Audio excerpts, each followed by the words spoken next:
राहुल जी, जो जजमेंट आया उसको लेकर बीजेपी ने उसको किया है कि आपने ओबीसी का अपमान किया। पूरे देश में प्रेस कॉन्फ्रेंस करने की तैयारी कर रहे हैं कि आपने ओबीसी का अपमान किया था। भैया देखिए, पहला आपका अटेम्प्ट वहां से आया, दूसरा आपका अटेम्प्ट यहां से आया, तीसरा आपका अटेम्प्ट यहां से आया। आप इतनी डायरेक्टली बीजेपी के लिए क्यों काम कर रहे हो? थोड़ी डिस्कशन से करो यार, थोड़ा घूम घाम के पूछो। क्या आपको ऑर्डर दिया है क्या? देखो मुस्कुरा रहे हैं। घूम घाम, मैं आपको उदाहरण देता हूं, आप थोड़ा घूम घाम के निकाल नुकुल के बोलो। देखो ऐसे बोलो पहले, राहुल जी, हाँ तो please if you want to work for the BJP, then bring a BJP flag symbol here and put it on your chest. Then I'll answer you the same way I answer them. Don't pretend to be a press man. Vikrant, Rahul ji, हवा निकल गई। Rahul ji, BJP. आपने सबने देखा क्या हुआ। सवाल पूछना मैं बंद नहीं करूंगा। नरेंद्र मोदी जी का अदानी के साथ क्या रिश्ता है और 20,000 करोड़ रुपए किसके हैं, मैं पूछता जाऊंगा। मुझे कोई डर नहीं लगता इन लोगों से। और अगर ये सोचें कि मुझे डिस्क्वालीफाई करके, धमका के, जेल में डाल के मुझे बंद कर सकते, नहीं, मेरी वो हिस्ट्री नहीं है। मैं हिंदुस्तान के लोकतंत्र के लिए लड़ रहा हूं और मैं हिंदुस्तान के लोकतंत्र के लिए लड़ता रहूंगा। किसी चीज से नहीं डरता हूं, यह सच्चाई है। आपने कहा आप डरते नहीं हैं, लेकिन स्टेट के टारगेट पे हैं और स्टेट आपके खिलाफ है, पूरी स्टेट, पूरी मशीनरी आपके खिलाफ है। ऐसे में आपके सामने चैलेंजेस बहुत बड़ा है, तो रास्ता क्या है, रणनीति क्या है? देखिए भैया, चाहे स्टेट हो, चाहे कुछ भी हो, मैं सच्चाई को देखता हूं।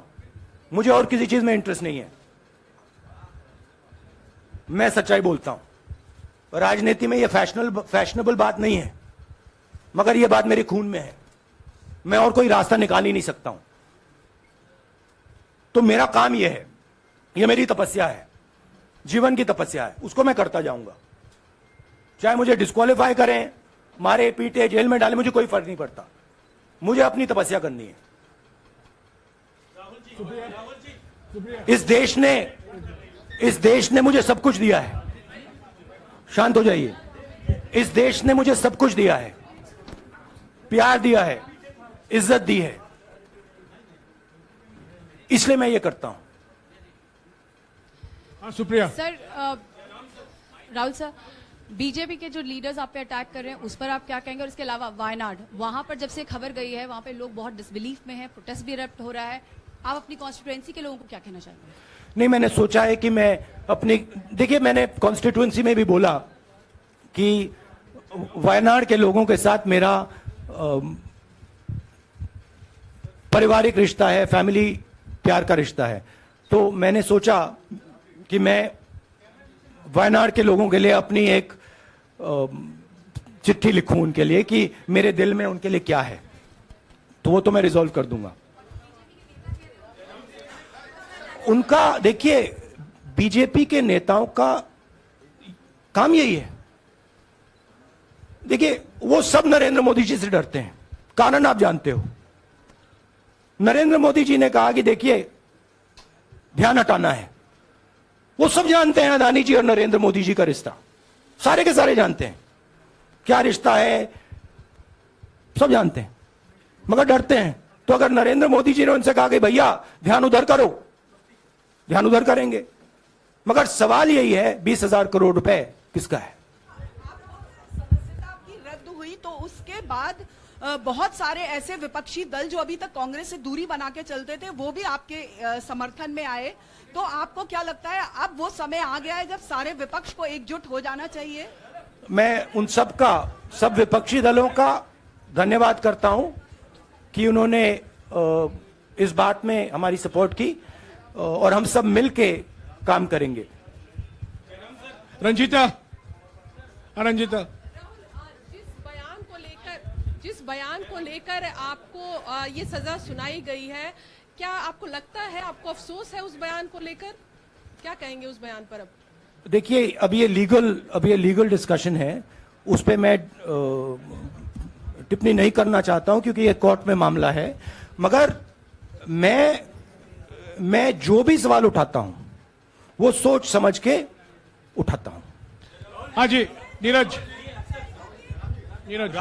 राहुल जी अभी कुछ ही दिन पहले लक्षद्वीप के सांसद मोहम्मद फैजल की सदस्यता गई थी और बाद में हाईकोर्ट ने स्टे कर दिया था। अभी उनकी मेंबरशिप रीइंस्टेट नहीं हुई है। देखिए, सुन लीजिए। हाँ। राहुल जी सुन लीजिए, अभी उनकी सदस्यता रीइंस्टेट नहीं है, लेकिन चुनाव आयोग ने चुनाव की घोषणा करने के बाद उसे रोक दिया था। अगर ऊपरी अदालत से आपको स्टे मिलता है तो आपको उम्मीद है कि लोकसभा स्पीकर भी आपकी सदस्यता को बहाल कर देंगे? मुझे उम्मीद में कोई इंटरेस्ट ही नहीं है, चाहे मुझे सदस्यता मिले ना मिले, मैं अपना काम करूंगा। अगर ये मुझे परमानेंटली डिस्क्वालीफाई कर दें तो भी मैं अपना काम करूंगा, अगर मुझे रीइंस्टेट कर दें तो भी मैं अपना काम करूंगा। मुझे कोई फर्क नहीं पड़ता मैं पार्लियामेंट के अंदर हूं या बाहर हूं, कहां हूं। मैंने आपसे कहा मुझे अपनी तपस्या करनी है, मैं उसको करके दिखाऊंगा। आपके लिए नहीं, अपने लिए। रवि, एक मिनट रमन। हाँ। एक मिनट रमन।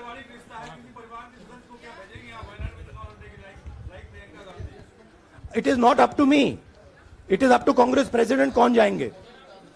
राहुल जी मेरा सवाल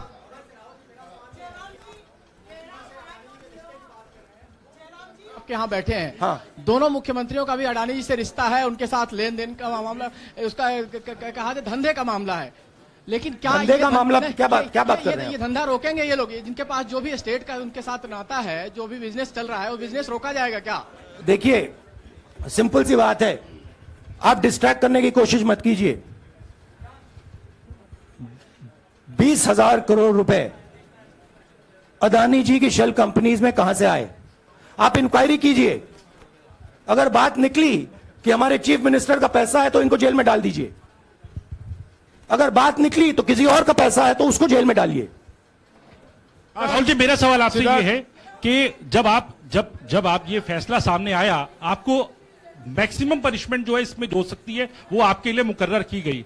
इस बीच कई लोगों ने यह भी कहा, आपके पार्टी के भी एक सांसद ने कहा कि कम से कम जज को यह देखना चाहिए था कि सामने जो शख्स है वो एक गांधी परिवार से आता है। इस पर आप क्या कहेंगे? और आपको लगता है मैक्सिमम पनिशमेंट जो है आपके केस में, मैक्सिमम पनिशमेंट आपके लिए मुकर्रर की गई, क्या आपको इसके पीछे क्या कहना है आपका? वही मैंने कहा, अगर डिस्ट्रैक्शन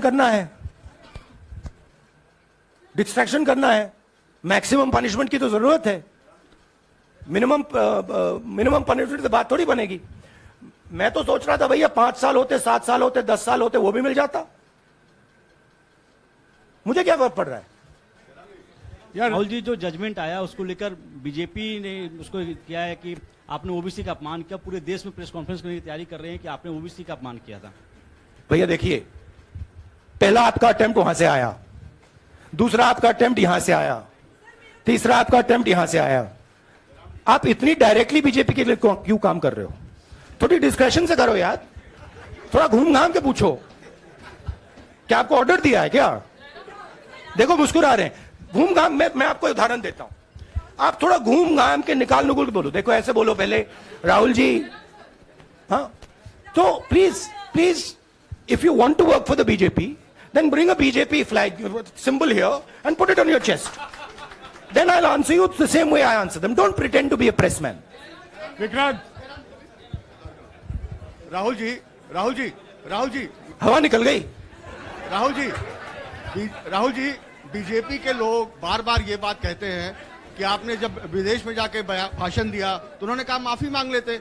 अभी कहा कि कोर्ट में आपसे कहा गया माफी मांग लेते। तो जब ये लोग कहते हैं राहुल गांधी माफी मांग लेते, तो राहुल गांधी क्या सोचते हैं? राहुल गांधी सोचता है मेरा नाम सावरकर नहीं है, मेरा नाम गांधी है। गांधी किसी से माफी नहीं मांगता।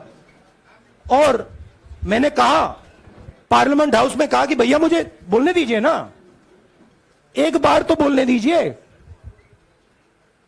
2 बार चिट्ठी लिखी, तीसरी बार मैं पर्सनली स्पीकर से जाके कहता हूं, स्पीकर सर प्लीज, आप डेमोक्रेसी के लोकतंत्र के आप प्रोटेक्टर हैं, मुझे बोलने दीजिए। मुस्कुरा के कहते हैं भैया मैं तो नहीं कर सकता। आप नहीं कर सकते तो कौन कर सकता है? शायद मुझे जाके मोदी जी से पूछना पड़े, वो तो करने नहीं देंगे। तो मेरा जो पॉइंट है, इस देश में लोकतंत्र खत्म हो गया है। इस देश के लोग जो इनके दिल में है, हमारे दिल में है, बोल नहीं सकते हैं। इस देश के इंस्टीट्यूशन पर आक्रमण हो रहा है और उस आक्रमण का मैकेनिज्म क्या है? उस आक्रमण का मैकेनिज्म नरेंद्र मोदी जी और अदानी जी का रिश्ता है, वो फाउंडेशन है। मैं नरेंद्र मोदी जी पर सवाल नहीं पूछ रहा हूं, मैं अदानी जी पर सवाल पूछ रहा हूं। बीजेपी अदानी जी को क्यों प्रोटेक्ट कर रही है? आप नरेंद्र मोदी जी को प्रोटेक्ट कीजिए। मैं अदानी जी पे पूछ रहा हूं, आप अदानी जी को क्यों प्रोटेक्ट कर रहे हो? आप इसलिए अदानी जी को प्रोटेक्ट कर रहे हो क्योंकि आप ही अदानी हो। Thank you. इस खबर को अभी लाइक करें, शेयर करें, अभी चैनल को सब्सक्राइब करें और घंटी जरूर